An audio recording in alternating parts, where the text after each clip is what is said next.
What's up, guys? This is Fedor Holz, and I've been asked a lot about the topic of how to go pro in poker. And I want to share my top 3 tips of what to do if you plan on becoming a full-time poker player.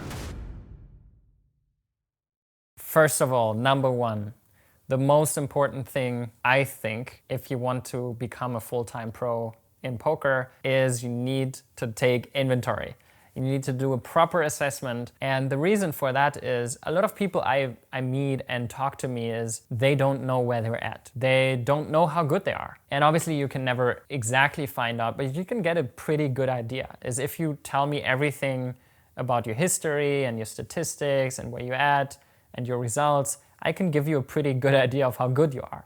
And you have to do the same. But that's not only everything. You have to assess your poker skills, but you also have to assess your personal situation, because you have to combine these things where if your starting level is a beginner, you can still have the plan to go pro, but the path will be longer. If, let's say, you know nothing, there's no way you can become a pro in 3 months. You will probably need a year or 1.5 or 2 years, depending on how much time you put in, how fast you learn, how effective you learn, who you have around you. So there are a lot of factors that play into it. But the most important thing is you properly assess your situation and manage your expectations. If, for example, you have a full-time job right now and you plan to go pro, you need a plan to transition into becoming a pro. So if that is your goal, you want to become a pro and you have a full-time job, you need to plan how you get to that point where you stop doing anything else. Because being a pro and working a full-time job is not compatible at the same time. At least I couldn't think of who could pull that off. It's generally very different lifestyles.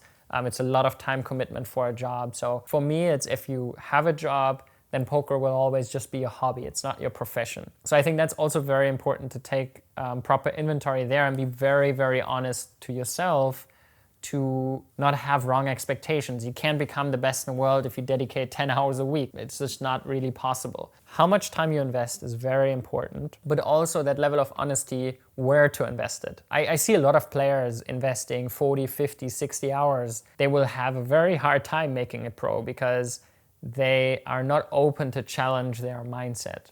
And I think that's the most important part in that first step is question everything you're doing. Question how good you are, question where you're at, question your approach, get that input from other sources. Like ask people around you who have made it, who have more experience, reach out to pros who can maybe give you input on where you're at. So the most important thing in that assessment is your skill level as a poker player, where you're at in terms of skill, what's your ROI, what are your statistics. If you don't know what that is, then you probably need to progress a bit further and play some hands and kind of figure out a bit more about the game. There are a lot of great coaching and training content out there. So there are a few people who create some pretty great content. So this is a great entry to learn. Like the way I learned at the beginning was also through forums, exchanging with others, and training content. So it's just very normal to learn from better people and utilize everything that's out there and then manage expectations and make it very clear what you're willing to commit. So if someone is a hobby player and maybe winning at low stakes but doesn't really know how to get further, is you need to commit that time and energy and be open to improve and change. You need to address where you're at right now. So let's say you maybe play $5 to $10 tournaments and you maybe are slightly beating them. That's a good starting point. You will probably need to invest 1.5 years, 2 years of time to get to beat mid stakes, to get to beat high stakes. The cool thing about poker is I really truly believe that it is rather easy to get to mid and high stakes and very hard to get beyond high stakes. Like I think it's very achievable to beat $100, $150 average buy-in and very hard to beat the higher stakes. Because what I've seen is that few people in these mid stakes are very dedicated to put in the time and continuously improve their game.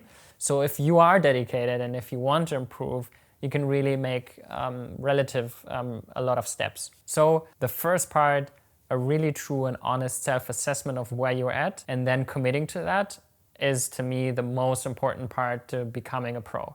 The second point that I think is extremely, extremely important, especially nowadays, is your study routine. So if you have done that assessment, if you have checked, okay, where I'm at, where do I want to be and what is the time commitment I can give, and be realistic with that and get it challenged by others, Now it's about investing your time as smart as possible. The biggest mistake I see people make is that they do not have a proper improvement routine. They're mostly lazy.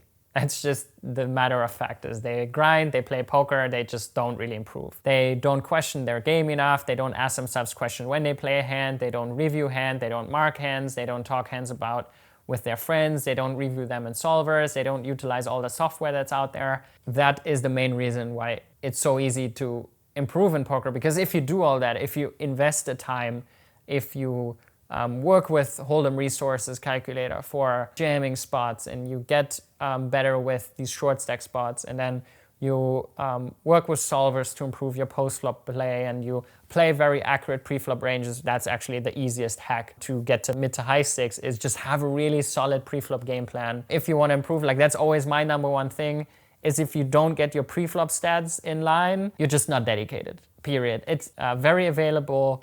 There's very little room for discussion. Every player I see that plays mid-stakes or lower is messing it up. So I think the easiest way to improve is just have a very solid pre-flop game plan, because that's your foundation. That's where you then play post-flop hands. But it's basically always the same. People have wrong opening ranges, they don't defend enough from the big blind, they don't 3-bet enough, they don't flat enough in position. So there are a lot of very easy to fix things where it's just about being right. You can be off one combo, but you can't be off 2 combos or 3 combos. It's just what it has to be. So pre-flop ranges and study routine, very, very important. And then developing these routines where you constantly learn and improve. Formulating your train of thought and your logic, and then challenge it with something. Can be any reflection tool. Can be a solver. There I highly suggest Odin Poker. I think it's super cool. You can just go on the website and then click through the hand, challenge your thought.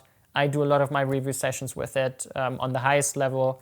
Can be with a solver, but it also can just be with friends talking about a hand. Personally, my study routine right now is very much based on solvers. So I think the moment you get into a bit higher limits, it's always going to be about formulating my logic and then trying to improve and find holes within that logic. Very, very important tips for this. Look for wide ranges.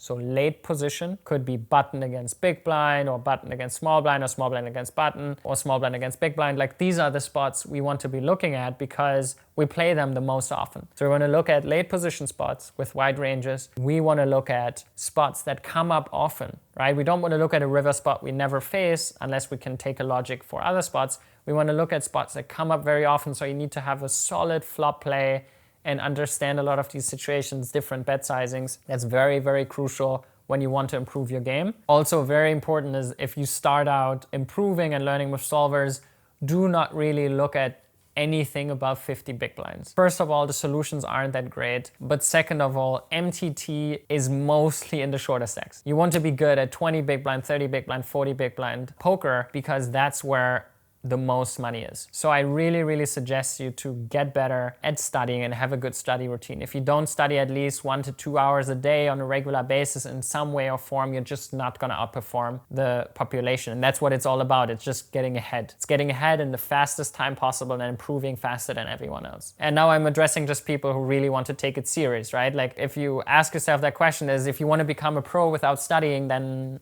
you're just never going to be a great pro. That's at least my perception of it. I think taking studying really serious is my second point, and that I consider very important. The third thing, and that's my secret sauce, is community and having a team. So I highly suggest you to find 3 groups of people. First, people you can teach. There you learn how to formulate your thoughts, where maybe your lacks are. You realize, oh, if you can't give good feedback, maybe that's a spot you need to improve. It's a great feeling to formulate your thoughts and give something back to someone. Second, peers, people you can study with. Probably the most important group, people on a similar level who also want to move up in stakes, who face the same struggles, where you can discuss hands.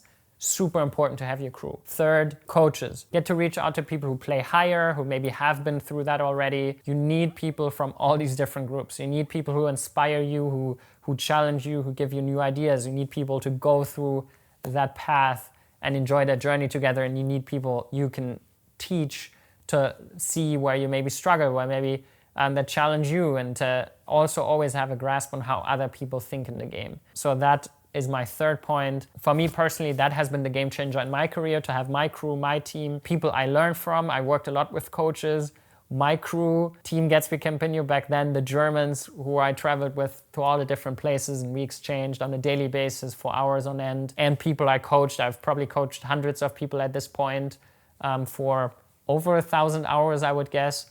So I spent a lot of time coaching, and I think it really, really helped to improve my game. So to sum it up, the 3 key points for me to give you advice on if you want to go pro and become a pro poker player is, first, do an honest assessment of your situation. Where are you at, where you want to go, and what time you can commit to get there. Second, set up a good study routine. Find people you can study with, whether it's a study group or your own study routine. Start to work with solvers. It's the future. It's how you get better at the game. I highly suggest Odin Poker there. And then third, find your crew and your community you can work with. My crew and my community is Pokercode, but whatever works for you is great for you. So just find people you can exchange with. Alone, the journey is just much, much harder. These are my tips, and I hope it helps you. If you plan on becoming a pro poker player or want to just improve in your journey, these would be my tips. I wish you all the best in case you try. Let me know how it goes. Cheers, Fedor.